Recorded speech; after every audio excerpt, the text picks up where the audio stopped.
Journée nationale du cacao et du chocolat. Les acteurs du secteur exposent leurs produits. Dans cette édition, gros plan sur le cacao Mercedes. Dans quelques heures, la célébration de la Tabaski. Les fidèles musulmans s'affairent aux derniers préparatifs. Nous irons dans les ateliers de couture, coiffure et parc à bétail. Enfin, surveillance soutenue et attentive en Arabie Saoudite face à la menace Ebola. Plus de 2 millions de personnes accomplissent le pèlerinage à la Mecque. Voilà pour le sommaire. Bonsoir à tous et bienvenue sur RTI 2. Le cacao est célébré depuis hier à Abidjan à travers la toute première édition des Journées nationales du cacao et du chocolat. C'est une plateforme de communication sur les bienfaits de la consommation du chocolat sur la santé humaine. Plusieurs entreprises, dont le secteur d'activité et la production ou la transformation du cacao, exposent leurs services et produits. Et la star du jour est sans conteste le cacao Mercedes, une trouvaille exclusive des chercheurs ivoiriens. Près d'une trentaine de stands alimentent ces journées nationales du cacao et du chocolat. Des acteurs publics aux producteurs privés fortement représentés à ce rendez-vous de promotion du cacao ivoirien.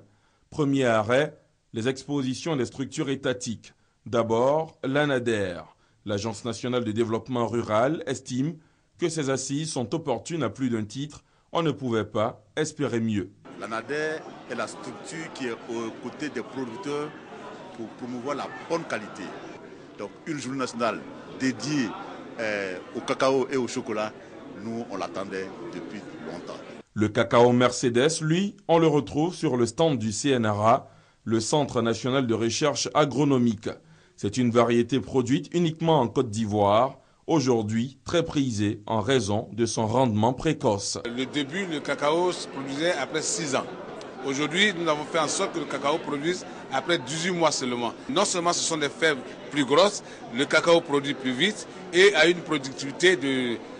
En station, c'est 3 tonnes hectares, mais chez les paysans, nous pouvons aller jusqu'à 1 tonne et demie. Les producteurs privés de cacao et ou de chocolat, quant à eux, voient en ces journées nationales du cacao et du chocolat une véritable plateforme d'échange. C'est une occasion, comme je l'ai dit, véritablement de montrer notre appui au monde du cacao avec le programme partenaire de qualité. Les journées nationales du cacao se poursuivent et prendront fin ce vendredi.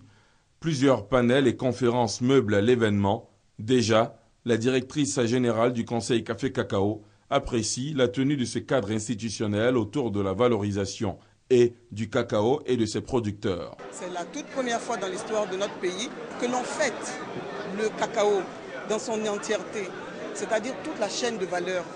Au-delà de la fête et du caractère festif, il faut voir le mérite de ces braves producteurs.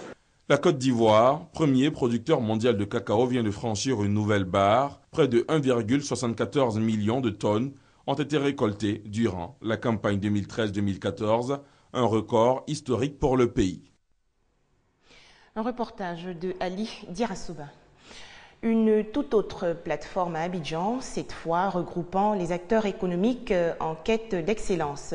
Le salon dénommé Travail dans la planète est également un forum professionnel qui réunit des multinationales, entreprises et organismes installés en Côte d'Ivoire.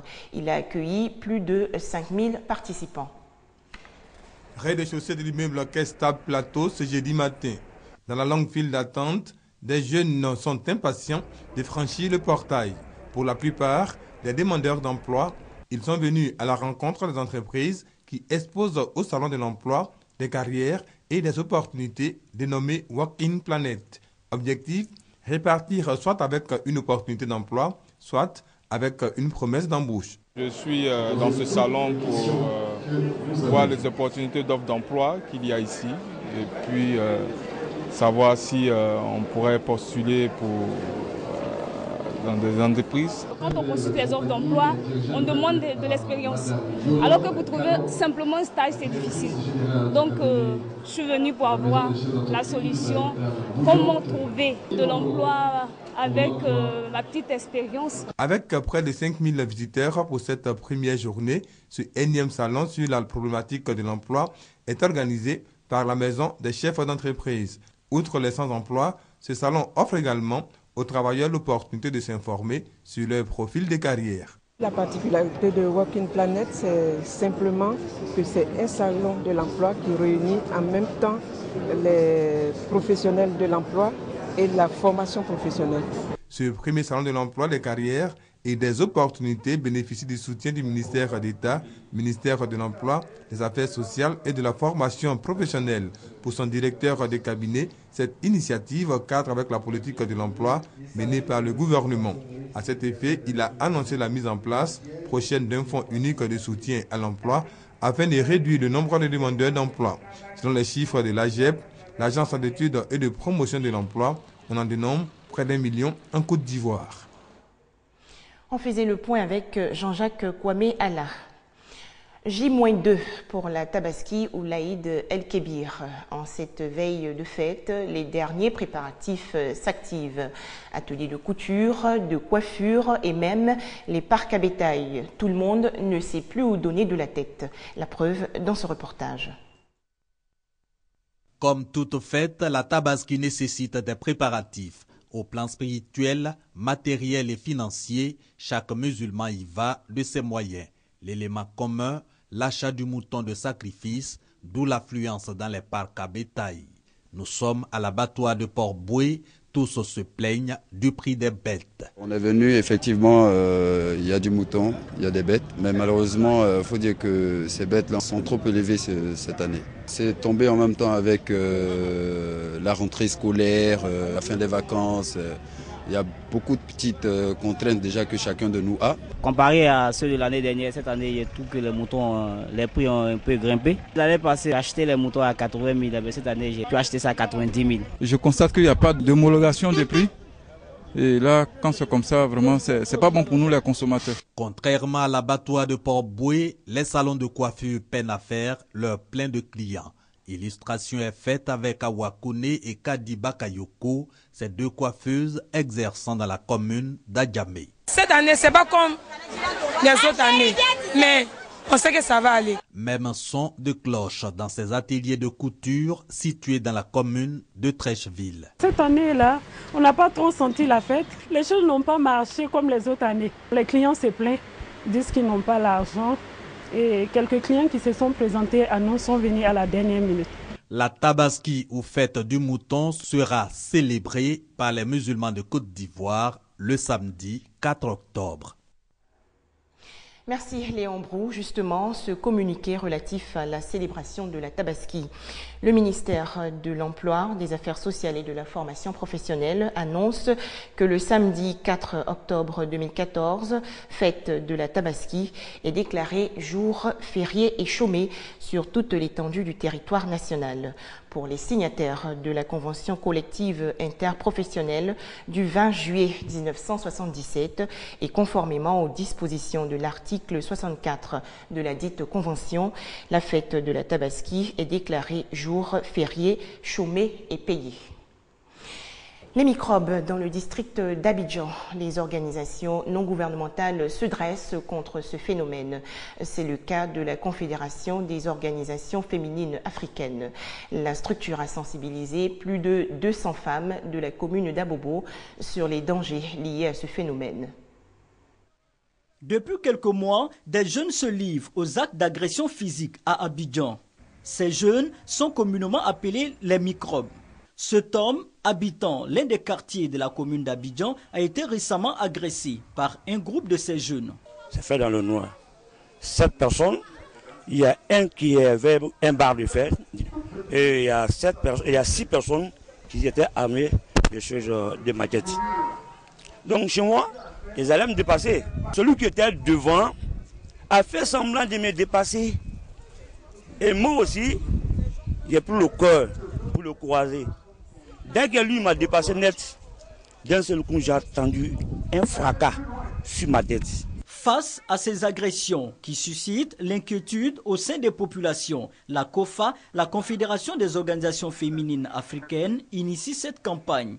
Une rencontre de sensibilisation des parents et plus particulièrement des femmes.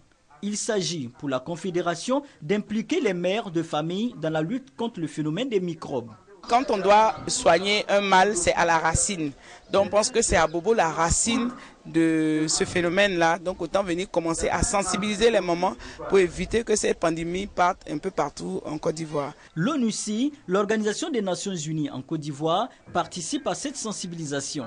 L'ONUCI est là à la demande du gouvernement et l'ONUCI accompagne le gouvernement. Il appartient aux autorités compétentes de planifier des programmes pour la réinsertion de ces enfants et pour lesquels l'ONUCI peut apporter un appui technique et financier. Cette campagne de sensibilisation de la COFA qui a débuté dans la commune d'Abobo s'étendra très prochainement aux autres communes du district d'Abidjan avec toujours la même cible, les mères des familles qui ont généralement la responsabilité de l'éducation des enfants dans les foyers. C'était un reportage de Serge Gongoma. Un bâtiment de 3 classes réhabilité pour l'école primaire publique au Broukwassi 1 de Beaunois dans le département de Grand-Bassam. C'est une initiative de la municipalité pour encourager la scolarisation des enfants. La remise des clés de l'édifice a eu lieu le 29 septembre dernier. 10 400 000 francs CFA, c'est le coût des travaux de réhabilitation de ce bâtiment de 3 classes à l'EPP au Broukwassi 1 de Beaunois. Ce don du conseil municipal de Beaunois va permettre aux élèves de cette école primaire d'apprendre dans de bonnes conditions. Selon le député maire de la commune, à travers ce geste, la municipalité entend traduire sa volonté de contribuer à l'éducation des enfants. Depuis 3 ans, grâce à nos efforts, c'est la moyenne de Beaunois qui vient donner du souffle à la moyenne du département et même de la région. Donc nous sommes venus rendre vrai l'instruction pour tous et vraiment l'instruction pour les enfants. L'inspecteur de l'enseignement primaire de Beaunois se réjouit de cette initiative. Pour lui, la réhabilitation de ces 3 classes vient renforcer le dispositif existant. Il exhorte cependant les bonnes volontés à équiper l'école en table-banc et en matériel didactique. Des équipements qui, selon lui, vont faciliter la tâche aux enseignants. 3e jour d'audience de Charles Blé Goudé à La Haye. La défense a tenté de blanchir le leader des Jeunes Patriotes des accusations de violence perpétrées en Côte d'Ivoire lors de la crise post-électorale.